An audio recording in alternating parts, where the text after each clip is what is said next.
Dobrodošli u Jocinu kujnu.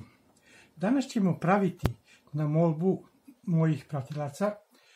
Zamoljen sam da ponovo napravim riblju čorbu, da bolje objasnim i da kompletno sve sastojke da objavim. Tako da danas pravimo jednu riblju čorbu koja je mađarska riblja čorba, mađarska alaska riblja čorba. Ova riblja čorba je sastavljena iz dva dela. Riba se sastavi iz temeljca i glavnog kuvanja. Sve ću lijepo objašnjavati, sve će polako, tako da će svako moći da zapamti i svako ovaj recept moći da ponovi. Počinjemo od šarana. Od šarana koji je lijepo očišćen, koji je lijepo izvađena iznutrica, morat ćemo da odsječemo glavu. Uzmemo jedan dobar oštar nož i samo ćemo lijepo da odsječemo glavu od našega šarana. Dođemo do kičme, presječemo kičmu. U mom videu filetiranje šarana tačno imate objašnjeno sve ove radnje, a ja ću sad samo da ih ponavljam.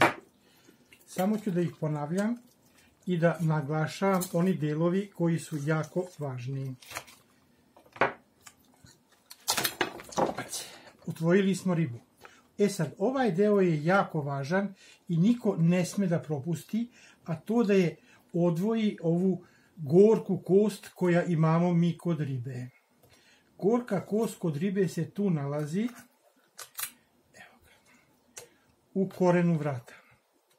To je trouglasta kost, ali je zbog tog potrebno da se izvadi, što ona luči neke flanovine, znači nešto gorko, i taj će ovaj ukus, ako ne izvadite ovu gorku kost, taj će ukus gorči da bude u vašoj ribi. Zato poneke ribe su gorke što se ne izvadi ova gorka kost. Kada smo izvadili gorku kost iz glave, rasječemo samo glavu, malo je rastavimo i ovako će ići ova glava u naš temeljac, ali prethodno moramo da izvadimo oči. Oči tako vadimo da gurnemo kaži prst sa unutrašnje strane, oko nam izađe i samo jednostavno ovako ga izvadimo i izađe nam oko. Isto to uradimo i sa druge strane i naše oko će iz ribe da izađe vrlo lako i brzo. Glava je spremna za pravljenje temeljca. Šaran kome smo stvarili glavu, sada ćemo da ga filetiramo, odnosno izvadit ćemo iz njega Y kosti. Izvadit ćemo Y kosti koje su veoma neprijatne kada se čoveku zaglave u grlo. A to ćemo vaditi na ovaj način. Sada samo lijepo polako idemo pored kičme.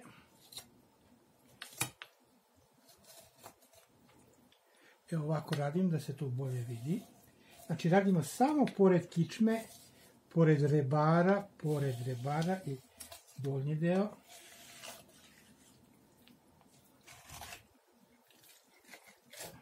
I sada smo mi dobili jedan filet od naše ribe. Sada smo dobili jedan lijepi filet od naše ribe koji ćemo da obradimo. Isto to uradimo i sa druge strane. Sada kada i drugu stranu šarana isfiletiramo, ostaje nam ovaj deo kičme i ovaj deo kostiju kod rebara koji ćemo stavljati sa našom glavom u naš temeljac. A naš temeljac, da je bio kvalitetniji, možemo da stavimo i druge ribe. Ja sam za danas izabrao ove lepe ribice koje ćemo da stavimo u temeljac.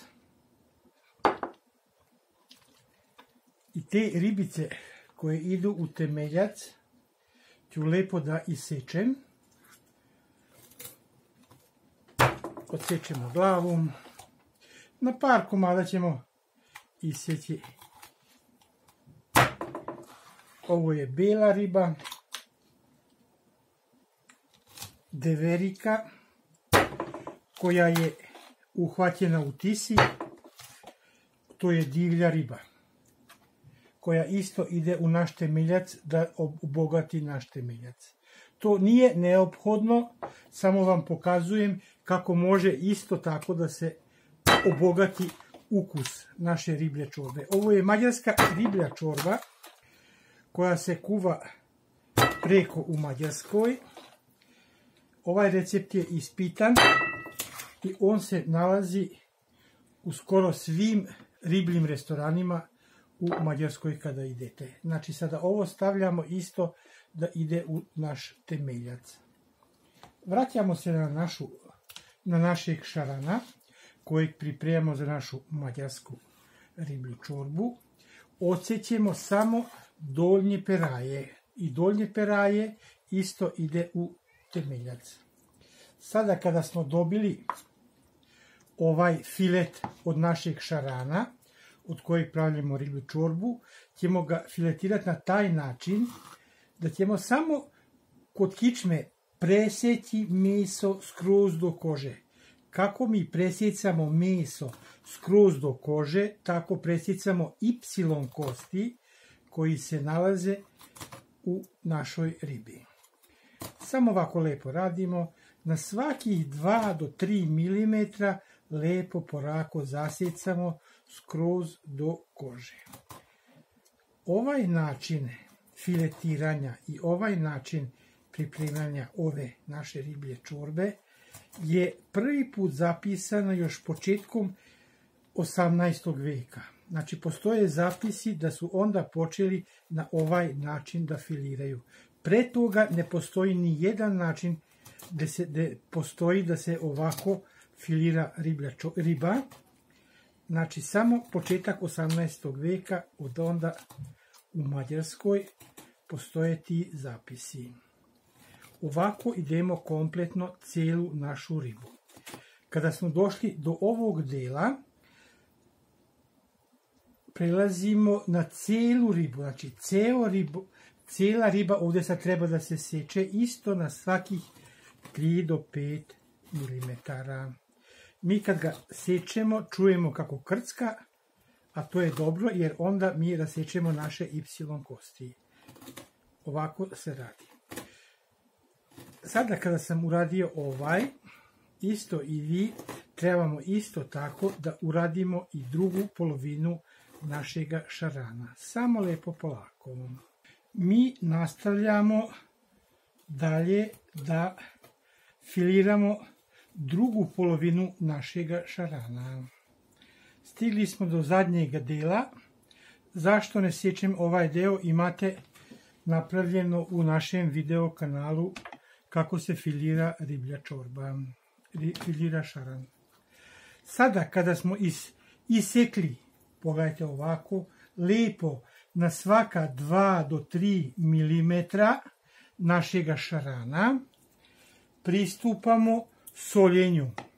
Riba mora dobro da se osoli.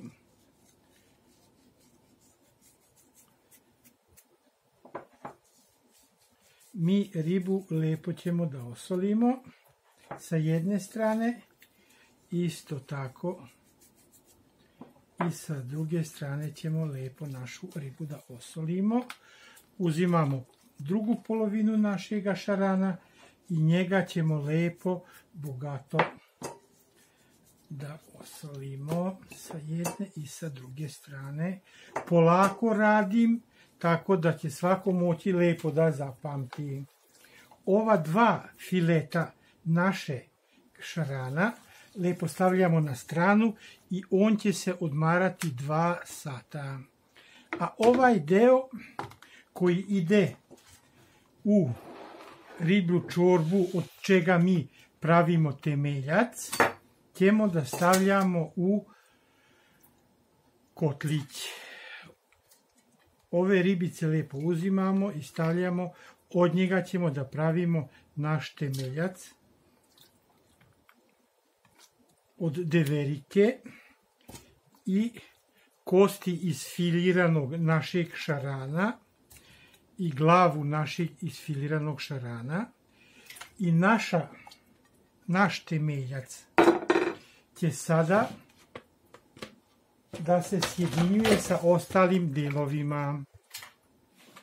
Počinje kuvanje naše mađarske alaške čorbe. Kada smo u naš kotlić u hladnu vodu stavili kosti od šarana, glavu od šarana i belu ribu, kada smo stavili da od njega pravimo temeljac, stavljamo ostale sastojke. To je 3 velike glavice crnoga luka. Stavljamo lepo u našu riblju čorbu. Isto tako stavljamo 3 kašike na vrh crvene aleve slatke pavlake. Od ove količine samo ćemo polovinu sada stavimo u temeljac. Ostatak ćete vidjeti posle. Za ovu količinu našeg temeljca sipat ćemo 2 supene kašike soli. I sada pustimo ovaj naš temeljac polako da se kuva. On će se kuvati 2 sata. Za sad smo za ovu riblju čorbu potrošili jednog šarana od 3 kg, 2 deverike po 500 g, potrošili smo 3 velika crna luka, 1,5 navrh kašike crvene aleve paprike i 2 kašike soli. U mađarsku alasku čorbu i sve alaske čorbe uvijek postoji samo 5 sastojaka. Tih 5 sastojaka su riba, sol, voda, luk i paprika. Znači, kada se pravi alaska riblja čorba, ona se sastoji iz ovih 5 elemenata. Zbog toga svi ribari, kada im mašete i kada vam oni iz čamca mašu, svi ovako mašu. Svi vam ovako mašu i oni vam svi govore da riblja alaska čorba sastoji se iz 5 sastojaka. Riba, voda, luk, paprika i sol. Tu nemojte zaboraviti, kada govorite riblja alaska čorba, to je taj sastojak. Sada prelazimo dalje na kuvanje našeg temeljca. Naš temeljac je kuvao 2 sata. Evo, posle 2 sata kuvanja našeg temeljca, u čemu smo kuvali kosti od šarana, koji je bio 3 kg i 2 deverike koje su teške bile 1 kg. Taj temeljac sada presipamo u drugu posudu i kroz cetku ga iscedimo. Znači na ovaj način. Ovo je mukotrpan, težak posao, ali vam govorim originalan recept i to ovako treba da se radi.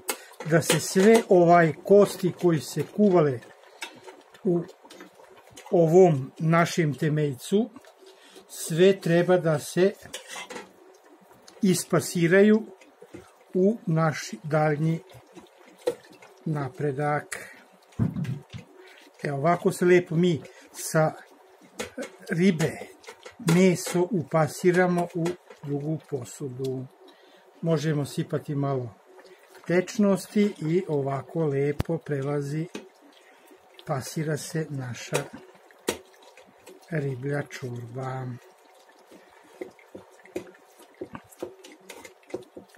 Ovaj deo koji smo ispasirali sipamo u drugu posudu i nastavljamo dalje pasiranje naše riblje čorbe.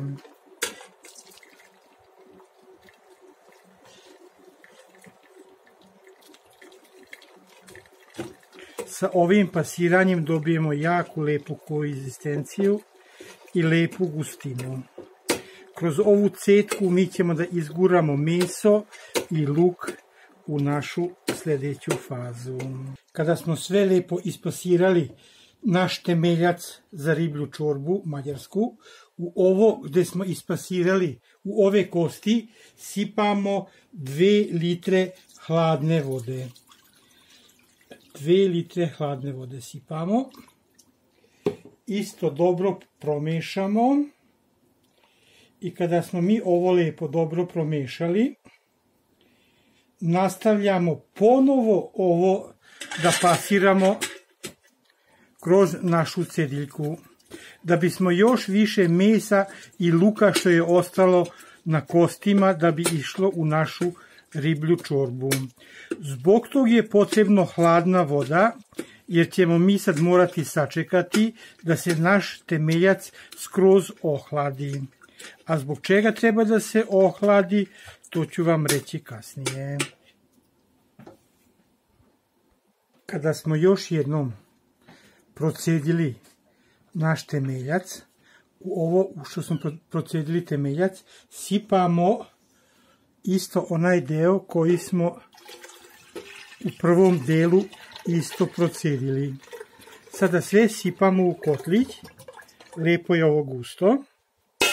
Sada ovaj kotlić ide napoje na hladno, treba da se ohladi. Skroz treba da se ohladi i tada možemo početi da kuvamo naš kotlić, riblja čorba mađarska filirana. U međuvremenu dok se ovo bude hladili, pokazat ću vam kako se pravi testo za ovu vrstu riblje čorbe. Jedino ovo testo se koristi kod ove riblje čorbe. Nastavljamo dalje da pravimo našu alasku mađarsku riblju čorbu. Zato nam je sada potrebno da napravimo testo. Testo je specijalna vrsta testa, za ovu čorbu samo ide. To se testo zove šibica testa. Znači naše testo će biti u obliku šibica. Vrlo je interesantno, ali je apsolutno autentično i svugdje u slivu Dunava se taj vrsta testa koristi za alaske riblje čorbe. Uzeli smo 800 grama brašna tipa 500 i dodali smo 6 cijelih jaja. Sada ćemo to sa viljuškom polako da razmutimo. U međuvremenu dok budemo mesili, treba će nam još malo i vode. Ta voda će biti otprilike još jedno pola deci. Sve zavisi kako nam je testo vlažno. Znači polako ovako viljuškom razmutimo i počinjemo da mesimo. Evo, uspjeli smo da umesimo naše testo. Uložili smo dosta napora, jer na 800 grama brašna stavio sam samo 6 jaja. I nisam ništa vode dodao, jer ovo naše testo treba da bude tvrdo, jer ovo je specijalno testo, šibica testo. Tako da ovo testo koje smo mutili 15 minuta stavljamo na foliju i ide na odmaranje od 20 minuta. I posle 20 minuta nastavljamo da mesimo i formiramo naše šibica testo koje ide uz mađarski riblju alasku čorbu. Naše testo se odmaralo 20 minuta. Posle 20 minuta skidamo foliju i testo se lijepo omekšalo. Testo sečemo na pola. Lakše mi je raditi po pola. Drugu polovinu opet stavimo pod foliju, a našu dasku za razvijanje posipamo sa brašnom i pristupamo razvijanju našega testa.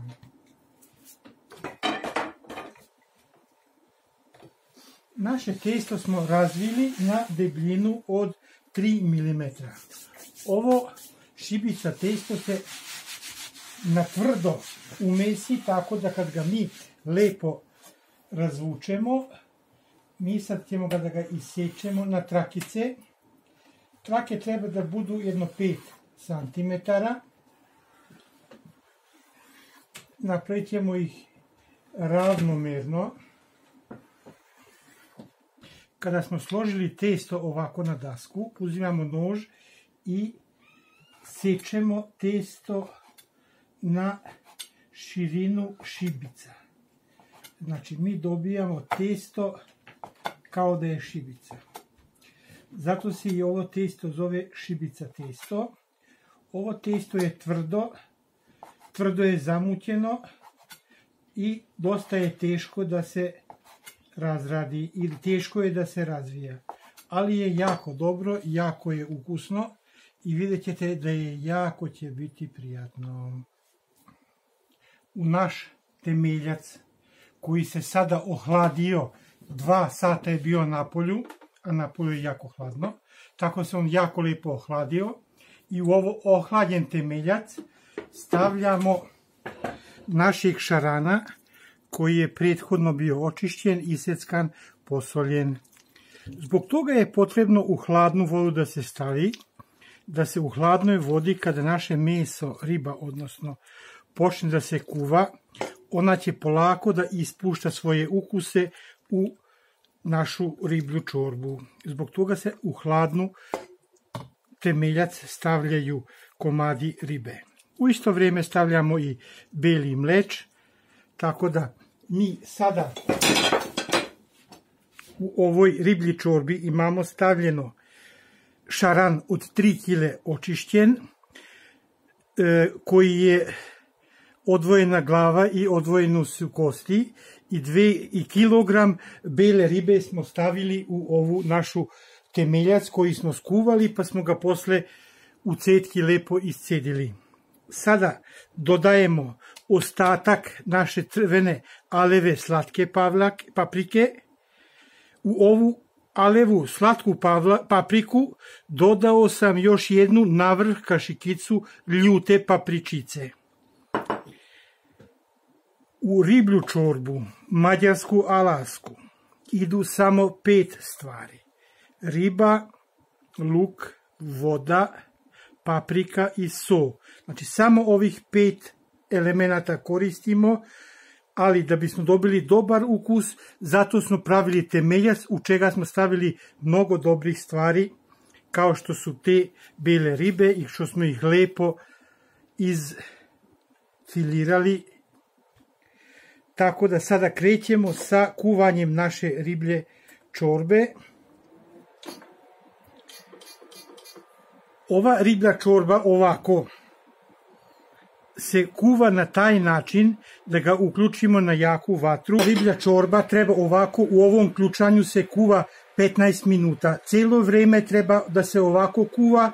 Ako je cijelo vrijeme u ovakvom jakom vrenju, neće se raspasti naša riba u ribljoj čorbi. Još čekamo 15 minuta. Gotova je naša riblja čorba. Ovo je mađarska alaska riblja čorba filirana. Znači ona je bez kostiju.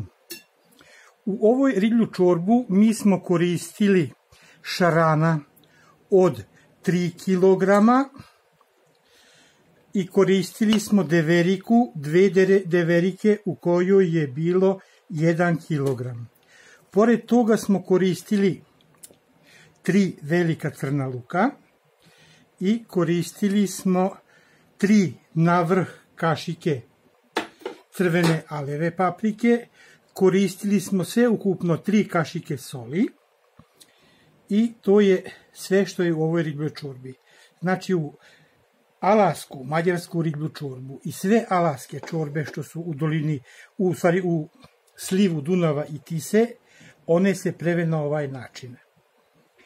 Prvo smo napravili temeljac gdje smo stavili odvojenu glavu kosti i deveriku koju smo skuvali i spasirali smo, pa smo opet vratili u kotlić i lepo smo je ostavili da se ohladi. U ohlađen temeljac mi smo stavili isfiliranu našu ribu koja je bila isto hladna i zajedno smo počeli da kuvamo.